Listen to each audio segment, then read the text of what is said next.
Hello champs, एक बार फिर से आप सभी का स्वागत है मेरे यूट्यूब चैनल इंग्लिश विद विकास झा में। आज के इस सेशन में एक बहुत ही प्यारा सा पोएम जिसका टाइटल है song of my self and it has been composed by American poet Walt Whitman. इसको हम करने जा रहे हैं। इस सेशन में हम लोग देखेंगे, इस पोएम के समरी को देखेंगे, लाइन बाय लाइन एक्सप्लेनेशन को देखेंगे, क्या क्या थीम्स यूज हुए हैं इस पोएम में उसकी व्याख्या करेंगे, और सम ऑफ द पोएटिक डिवाइसेस की भी हम चर्चा करेंगे, इंक्लूडिंग PYQs, मतलब हमारे जो बोर्ड एग्जाम में, 12th के बोर्ड एग्जाम में जो जो क्वेश्चंस पूछे गए हैं, या फिर यूं कहें जो मोस्ट इंपोर्टेंट क्वेश्चंस हैं जो पूछे जा चुके हैं प्रीवियस ईयर में, उनकी भी हम चर्चा करेंगे। चलिए बिना देर के हम आज के सेशन की शुरुआत करते हैं। We will start with the introduction to the poet के बारे में थोड़ा सा जान लेंगे, बिकॉज इनके ऊपर भी कई एक बार आपके MCQs आ चुके हैं। ये हैं महाशय हमारे, जिनका नाम है Walt Whitman. Walt Whitman basically American थे, ये अमेरिका से ताल्लुक रखते थे, और ये पोएट के साथ साथ एसेइस्ट भी थे, अर्थात ऐसे लिखा करते थे। क्लियर है? अब देखेंगे इनकी एक कलेक्शन ऑफ पोम्स है, क्या है नाम है उसका, लीव्स ऑफ ग्रास। ये याद रखेंगे, ये भी आपके एग्जाम में मैच द फॉलोइंग में आ चुका है, और साथ ही साथ इसके पब्लिकेशन ईयर पे भी आपके क्वेश्चंस आ चुके हैं। अर्थात ये ध्यान रखना है आपको कि इसका पब्लिकेशन ईयर क्या है। ये पब्लिश हुआ था 1855 में। क्लियर है? चलिए अब इनको हम एक चीज के नाम से जानते हैं, बार्ड ऑफ डेमोक्रेसी के नाम से जानते हैं। याद रखेंगे बार्ड शब्द जो है ना, ये एक सिनोनिम है, पोएट के लिए यूज होता है, ठीक है ना। और ओल्ड इंग्लिश में स्कोप भी बोलते थे इसे, पोएट को स्कोप भी बोलते थे। तो इनको हम bard of democracy, because he advocated the freedom in democracy, he also wrote and spoke about freedom. Clear है? चलिए आगे बढ़ते हैं। अब एक चीज देखेंगे जो इन्होंने पोएट्री में इंट्रोड्यूस किया, दैट इज फ्री वर्स। अब कहेंगे व्हाट इज फ्री वर्स, तो आप ऐसे कहेंगे कि कोई पोएट्री या फिर कोई पोम जिसमें आप ना राइम यूज कर रहे हो ना मीटर यूज कर रहे हो। मतलब क्या? ना राइम की पाबंदी है ना मीटर की पाबंदी है। जो इस चीज से परे है उसको बोलते हैं हम फ्री वर्स। अर्थात इनके पोएम को पढ़ेंगे तो कोई फिक्स्ड इसका न राइम है न मीटर है। क्लियर है? हम आगे चलेंगे, मीटर किसे कहते हैं, फुट किसे कहते हैं, राइम क्या होता है, राइम स्कीम क्या होता है, हम आगे के लेसन्स में, आगे के हम लेक्चर्स में इन चीजों को इंक्लूड करेंगे। सो अभी बने रहिए यहां पे। अब देखेंगे इन्होंने सेलिब्रेट किया, इंडिविजुअलिज्म को इन्होंने प्रोमोट किया। इनकी जितनी भी पोएम पढ़ेंगे आप, he just took himself first, he says that, just पहले आप अपने आप के बारे में सोचिए, अपने आप में सर्वस्व को प्राप्त कर सकते हैं। Means if you see yourself you can compare it with others. ये ध्यान रखेंगे। इन्होंने बहुत सारी पोएम्स लिखी जिसमें लगभग हर पोएम में आप देखेंगे कि नेचर से इनका कनेक्शन है, and he believes in this philosophy that what our ancestors have given us we should preserve it. हमें क्या करना चाहिए? उसे प्रिजर्व करनी चाहिए। क्लियर है?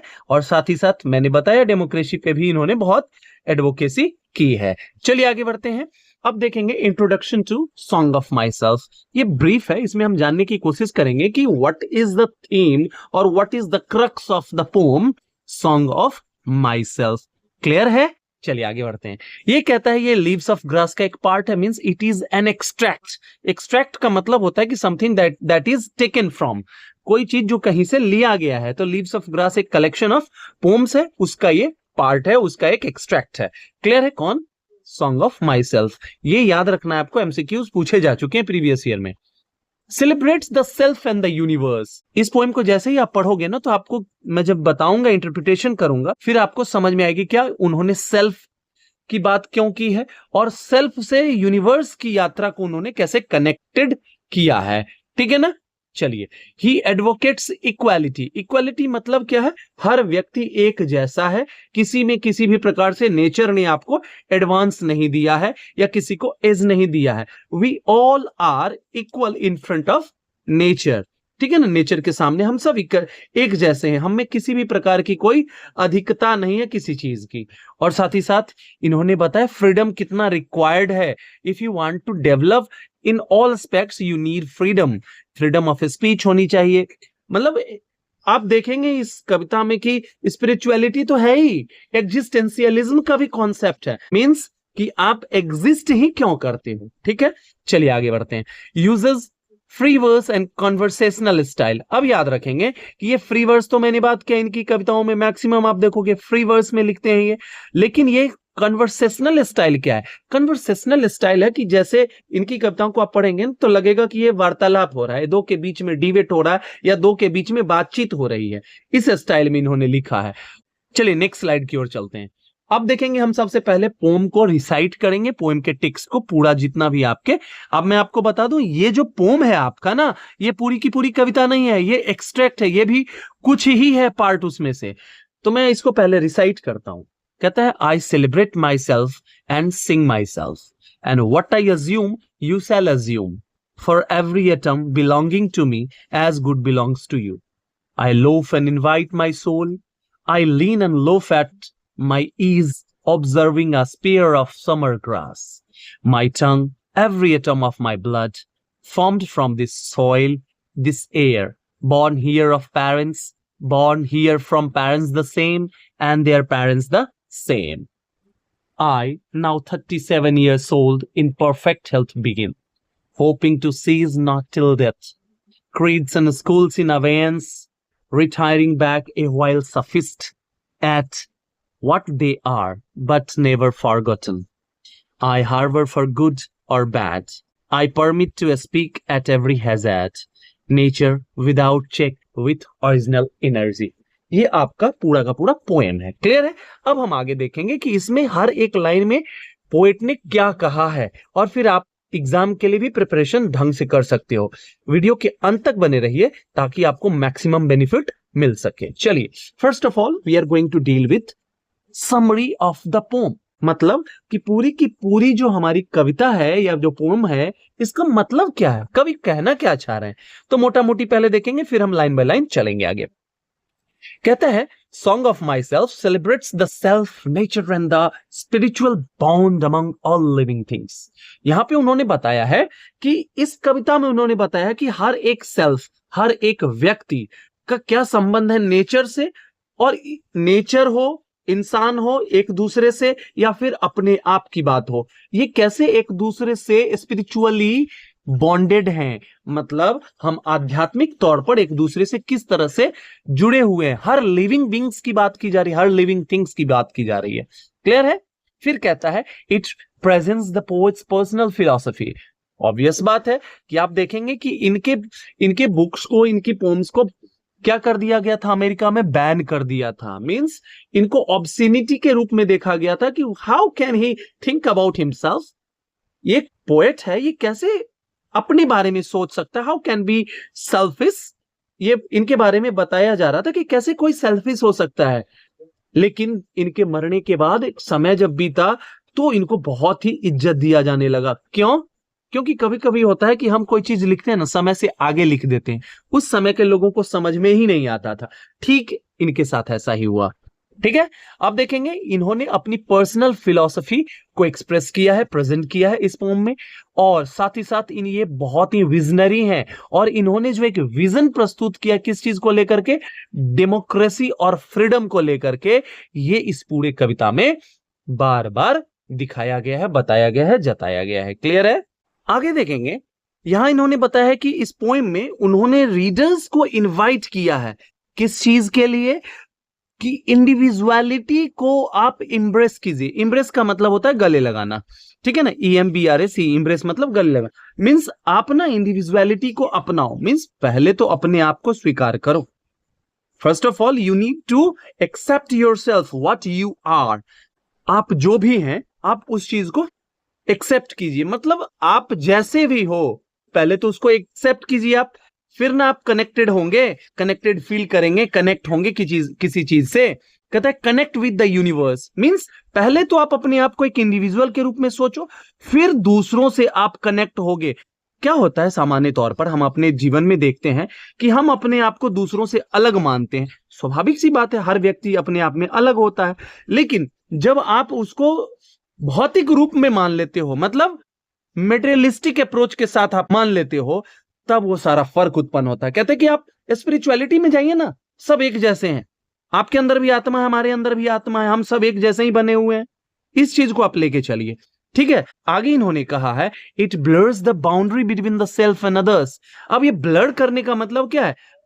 कम करना। ब्लर मतलब कि विजिबिलिटी कम हो जाती है, मतलब क्या? ये जो बाउंड्री है किसी चीज का या बैरियर है किसी चीज का, ठीक है ना, तो ये धुंधला होता चला जा रहा है। मींस ये बाउंड्री पार्ट दिया जा रहा है। क्लियर है?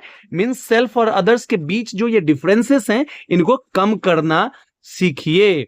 और इन्होंने आगे क्या क्या किस चीज को एडवोकेट किया है? Unity. Means we need to be united. हमें किस चीज के रूप में रहना है? यूनाइटेड होकर रहना है। और प्रमोट करना है किस चीज को? यूनिवर्सल ब्रदरहुड को। क्लियर है? ये तो रहा मेरा समरी, मोटा मोटी। अब हम लाइन बाय लाइन देखेंगे एक्सप्लेनेशन को। क्लियर है? मैं क्या बता रहा हूं आपको? I rejoice in my identity and express pride in my existence.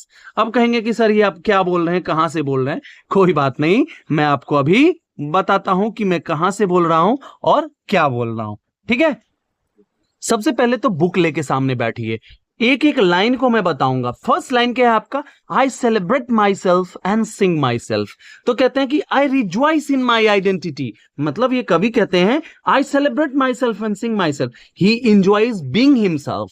वो क्या चीज अनुभव कर रहे हैं, किस चीज को आनंद भाव से ले रहे हैं? कहता मैं जो भी हूं ना, I accept myself, I accept my identity and I take it as a pride in my existence. और मेरा जो भी वजूद है मैं उसमें अपने आप में गौरवान्वित महसूस करता हूं। समझ में आई बात? दूसरी लाइन है and what I assume you shall assume. कहता है कि ये आप घबराइए मत। वट एवर आई बिलीव और एक्सेप्ट यू विल टू। मतलब मैं जिस चीज को एक्सेप्ट कर रहा हूं या मेरा जिस चीज में विश्वास है, आप भी उस चीज में विश्वास रख सकते हैं, आप भी उस चीज को स्वीकार कर सकते हैं। बात समझ में आ रही है? नेक्स्ट लाइन कहता है कि for every atom belonging to me as good belongs to you. कहता है कि सुनिए, हम आपसे अलग नहीं है। कैसे अलग नहीं है? कहते हैं because every part of me, मतलब मेरे शरीर का हर एक हिस्सा जो है ना वही है जो आप में निहित है। मतलब अगर हम बात करें एक दूसरे के डिफरेंसेस की, इन्होंने क्लियरली इस चीज का मेंशन किया है। क्या? सुनिए, हम जिस चीज के बने हैं आप भी उसी चीज के बने हो, तो हम में और आप में किसी भी प्रकार का कोई डिफरेंस नहीं है। और नहीं है तो हम क्या है? यूनाइटेड हैं। हम क्या है यहाँ पे? यूनाइटेड हैं। यूनाइटेड होने का मतलब क्या है? यूनिवर्सैलिटी। अब यूनिवर्सैलिटी की बात आ रही है कि हम एक ही विश्व के सब निवासी और हम सब में बंधु बांधव के रूप में रहना चाहिए। हम सबको बंधु बांधव की तरह रहना चाहिए। समझ में आई बात? नेक्स्ट लाइन कहता है I loaf and invite my soul. कहता है कि I loaf and invite my soul का मतलब क्या? I loaf, I relax and connect with my inner most self. कहता है कि मैं अपने आप में रिलैक्स करता हूं। First you have to, if you want to just understand yourself, you will have to look into yourself. कहता है अगर आप अपने आप को कुछ जानना चाहते हो ना, तो सबसे पहले क्या करना होगा आपको? अपने आप को जानना होगा। और जब अपने आप को जान जाओगे तो रिलैक्स हो जाओगे आप। और जब जान जाओगे तो कनेक्टेड फील करोगे। दूसरों से तो छोड़ दीजिए, पहले अपने आप से कनेक्टेड फील करना शुरू कर देंगे आप। नेक्स्ट लाइन हमारा कहता है I lean and loaf at my ease observing a spear of summer grass। कहता है कि I lean का मतलब यहां है लाई से, लेटने से। ये कहते हैं कि मैं बहुत ही पीसफुली क्या करता हूं? लेट जाता हूं। मतलब ये ग्रास पे लेट जाते हैं और ऑब्जर्व करते हैं, उसका ध्यान से अध्ययन करते हैं। किस चीज को? हर एक सिंगल ब्लेड की बात करें, ब्लेड मतलब देखेंगे हम, समर ग्रास एक प्रकार का घास ही है। आप दूब वूब होता है ना, ग्राउंड में आप बैठते होंगे, जब लेटते हैं तो देखते हैं उसका जो नुकीलापन होता है ना, उसी को बोला गया ब्लेड। क्लियर है? अब यहां देखेंगे, यहां जो समर ग्रास है ना, समर ग्रास से आपको क्या चीज सीखने को मिल रहा है? ये पूरे ह्यूमन बीइंग की, अर्थात ये पूरे के पूरे ह्यूमैनिटी के लिए प्रस्तुत किया गया है। और यहां पे साइकिल को दर्शाया गया है, लाइफ एंड डेथ के साइकिल को, लाइफ एंड डेथ के साइकिल को। कैसे? तो देखिए, घास आता है, जाता है, आता है, जाता है, आता है, जाता है। ठीक उसी प्रकार से मनुष्य जन्म लेता है, मरता है, जन्म लेता है, मरता है। इस पूरे साइकिल को समझाने की उन्होंने कोशिश की है। ऑब्जर्व करने का मतलब है टू लुक इनटू योरसेल्फ, मतलब अपने आप के अंदर झांकिए, अपने आप को समझने का प्रयास कीजिए। नेक्स्ट लाइन कहता है my tongue every atom of my blood form from this soil this air. कहता है कि जो भी मेरे अंदर है, जो भी चीज जो मेरे अंदर है, माई वर्ड्स, यहां पे बात की जा रही है किस चीज की? टंग। टंग बोले तो टंग मतलब जीव, जीव मतलब बोले जीव है तब तो हम कुछ बोल पाते हैं, जीव है तब तो हम कुछ बोल पाते हैं। तो यहाँ पे लैंग्वेज से बात की गई है, इस चीज का जिक्र किस चीज से किया गया, इस चीज की तुलना किस चीज से की गई है, यहाँ पे वर्ड से की गई है। चूंकि जीव है तभी हम कुछ बोल पाते हैं। यहाँ क्या कहते हैं कि my words and my body, मेरा जो लैंग्वेज है और मेरा जो बॉडी है, ये सब जो किस चीज से बना हुआ है, यही से, इसी पृथ्वी से बना हुआ। मीन्स ये जिस जगह रहते हैं कहते हैं इसी मिट्टी से बना हुआ। अर्थ का मतलब याद रखेंगे, सिर्फ अर्थ ही नहीं होता, अर्थ का मतलब मिट्टी भी है, ठीक है ना। तो इसी मिट्टी से बना हुआ है और इसी हवा में, इसी फिजा में उन्होंने सांसें ली है, इसी में वो बाल्यावस्था से आज 37 वर्ष की उम्र तक का सफर उन्होंने तय किया है। क्लियर है? चलिए नेक्स्ट स्लाइड पे चलते हैं। नेक्स्ट स्लाइड में कहते हैं क्या, born here of parents, born here from parents the same and their parents the same. यहां पे इन्होंने बात की है जनरेशंस की, मतलब मेरा जन्म हुआ मेरे पूर्वज के द्वारा, उनके पूर्वज के द्वारा, मतलब ये जनरेशंस की बात कर रहे हैं कि ये कैसे जनरेशन बाय जनरेशन जो पीपल यहां पे आ रहे हैं और वो जन्म ले रहे हैं। क्लियर है? अब देखते हैं नेक्स्ट लाइन का था, I now 37 years old in perfect health begin।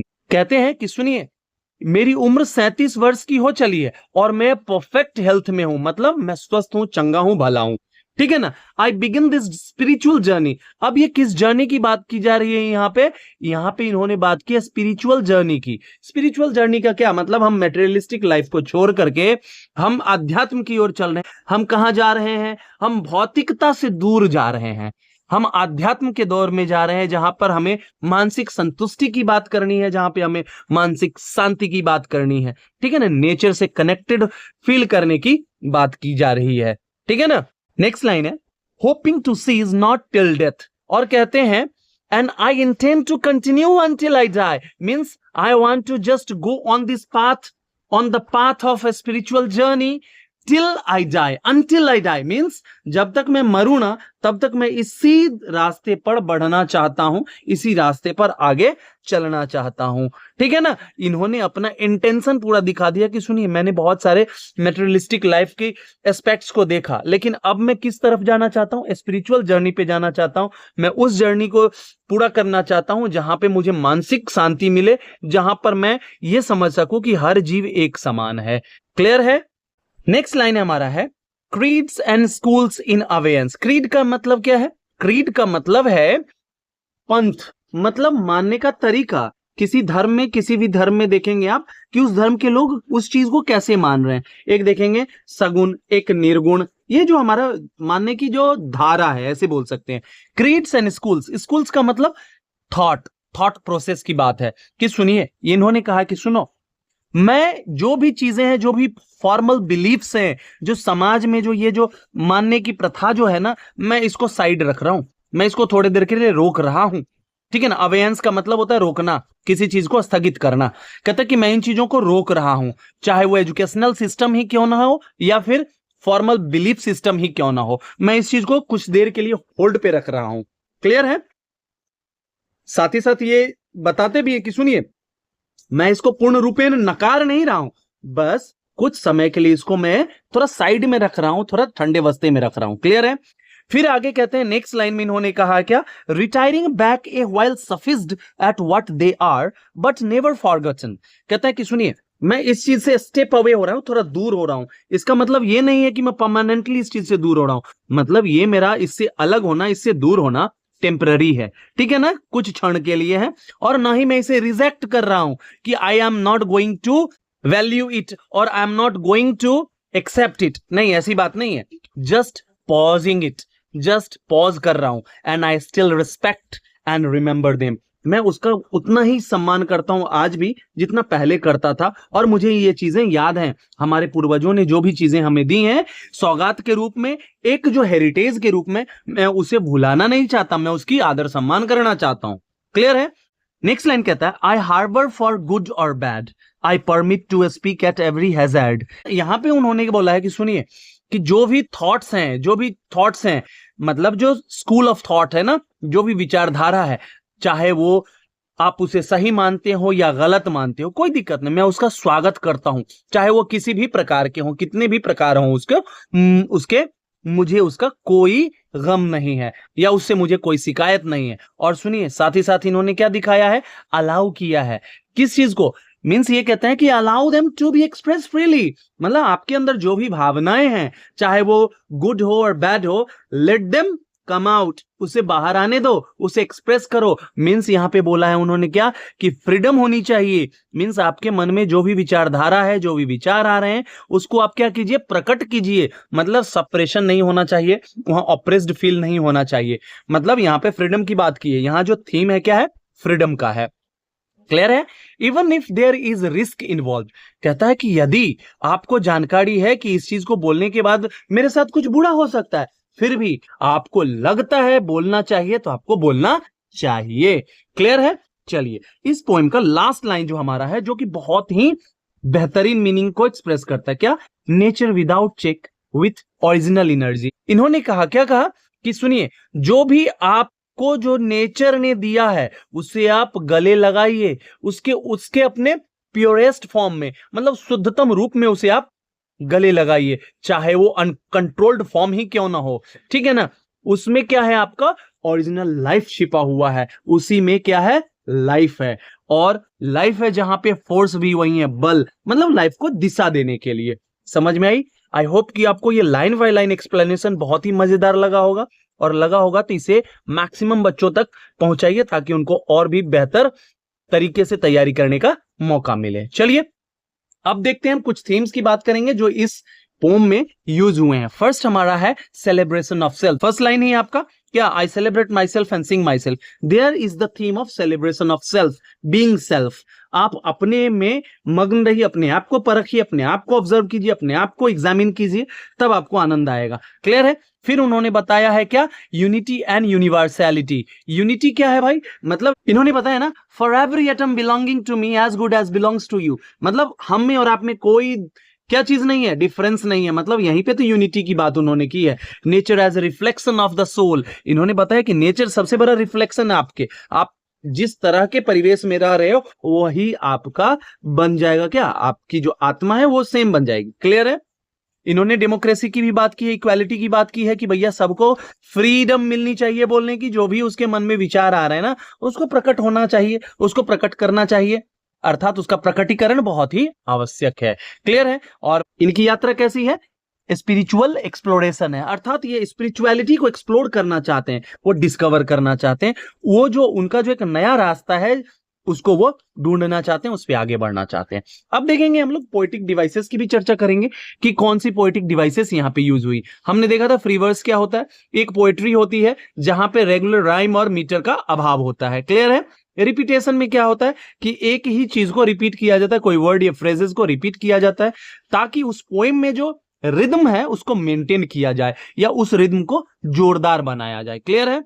Symbolism का प्रयोग करेंगे, सिंबल का प्रयोग करते हैं जब एक आइडिया को दूसरे आइडिया के थ्रू बताना चाहते हो। ठीक है ना? जैसे हमने देखा था grass as symbol of life and unity, घास देख रहे एक साथ सब है, मतलब वो खत्म हो जाता है फिर जन्म लेता है, मतलब ये पूरे साइकिल को दिखाता है, लाइफ एंड डेथ को। और यूनिटी उनमें कैसी बनी रहती है, एक साथ रहते हैं तो बड़े हरे भरे रहते हैं। क्लियर है? इमेजरी, इमेजरी का हम प्रयोग करते हैं नेचुरल सीन्स को दर्शाने के लिए, नेचुरल सीन्स को दिखाने के लिए, ताकि आपके सेंसेस, 5 सेंसेस जो है ना, उन 5 सेंसेस पे वो गहरा प्रभाव छोड़ सके। ठीक है ना? जैसे कि ऑब्जर्विंग एस्पियर ऑफ समर ग्रास, जब ये समर ग्रास की बात आ रही थी आपके दिमाग में, वो फोटो बन गया, विजुअलाइज कर पा रहे हैं उस चीज को। तो इमेजरी का यही फायदा। और भी पोएटिक डिवाइसेस यूज हुए हैं, मोटा मोटी मैंने इनको कवर किया है। क्लियर है? चलिए, अब देखेंगे कुछ क्वेश्चंस को हम लोग देखेंगे जो आपके बिहार बोर्ड के एग्जाम में पूछे जा चुके हैं। क्लियर है? पहला है, इस चीज को देखेंगे, ये सारे के सारे क्वेश्चंस आपको बनाने हैं। आप अगर कमेंट में बोलेंगे तो मैं इनका सीरीज भी लाऊंगा आपके लिए, ताकि आपको आसानी हो जाए। फर्स्ट क्वेश्चन है आपका, who is the speaker in the poem song of my self. Song of my self के स्पीकर कौन है, अर्थात पोएम हिमसेल्फ है, अपने आप में वो बात कर रहे हैं, अपने बारे में बात कर रहे हैं। क्लियर है? What does the poet observe while loafing, जब वो लेटे हुए हैं, जब अपने आप में वो बातें कर रहे हैं, तो वो क्या ऑब्जर्व कर रहे हैं, ये मैंने बताया। एक्सप्लेनेशन को 2 बार 3 बार सुनिए और फिर इन क्वेश्चंस को बनाइए। आई होप आपको बहुत मजा आएगा। What does the poet mean by every atom belonging to me as good belongs to you? यहां जो इन्होंने ये लाइन लिखा है, every atom belonging to me as good belongs to you, इसका मतलब क्या है ये आपको लिखना है। नेक्स्ट हमारा है identify the central theme of the pome. Central theme क्या है ये भी मैंने डिस्कस किया है, आपको लिखना है name the poetic device used in the line I celebrate my self and sing my self, ये भी देखेंगे, ये भी चर्चा किया है मैंने, इसको भी आपको देखना है। क्लियर है। नेक्स्ट कहता है what does Whitman celebrate in song my self, song of my self में क्या सेलिब्रेट किया है। ठीक है, what literary device is I celebrate my self and sing my self, देखिए दो बार ये क्वेश्चन पूछा जा चुका है। What does the spear of summer grass symbolise, दूसरी बार पूछा गया है ये। What is meant by creeds and schools in abeyance, अभी मैंने डिटेल में बताया है कि क्रीड्स का मतलब पंथ, मतलब आप किसी चीज को कैसे मानते हो। जैसे हिंदू हो आप, तो हिंदू में आप हिंदू धर्म को कैसे मानते हो, सगुण या निर्गुण। ठीक इसी तरह से आप देखोगे इस्लाम में भी है, सिखिज्म में भी है, क्रिश्चियनिटी में भी है, हर धर्म में मानने का अलग अलग तरीका होता है, उसी तरीके को हम क्या बोलते हैं, क्रीड्स बोलते हैं। क्लियर है। और स्कूल्स का मतलब यहाँ पे स्कूल नहीं, बिल्डिंग नहीं, इस स्कूल का मतलब है स्कूल ऑफ थॉट प्रोसेस, जो एक खास प्रकार के लोगों का जो अपना जो उनकी जो सोच है कि उस चीज को ऐसे आगे लेके जाते हैं, तो उसको हम बोलते हैं स्कूल। क्लियर है। अबेयंस का मतलब क्या है, मैंने बताया था अभी, स्थगन से मतलब किसी चीज को पॉज कर देना, हॉल्ट कर देना। क्लियर है। नेक्स्ट है क्या, mention a theme highlighted in the poem, फिर वही चीज दोबारा पूछा गया कि इसका पूरा का पूरा थीम क्या है। क्लियर है। आई होप कि आपको ये सेशन बहुत ही मजेदार लगा होगा, और वास्तव में ऐसा है तो लाइक शेयर सब्सक्राइब कीजिए और बने रहिए यूट्यूब चैनल पे इंग्लिश विद विकास झा में। Thank you so much for being with me. Happy learning and keep evolving. Thank you so much.